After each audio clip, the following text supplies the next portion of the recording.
My name is Isabella Palangi.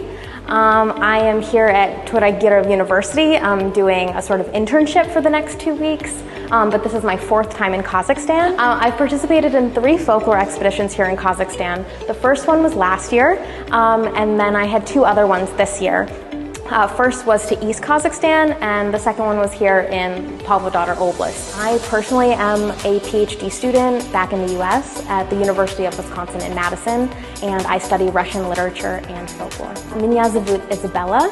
Я приехала в Казахстан в начале лета.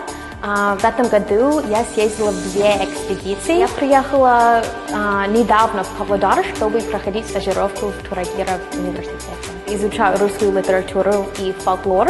И я ездила в экспедиции, рассказывают то, как раньше проходили вот их свадьбы, похороны, все, что они за жизнь пережили, ты слушаешь, и ты понимаешь, что ты просто становишься как бы свидетелем той жизни, о которой ты слушаешь.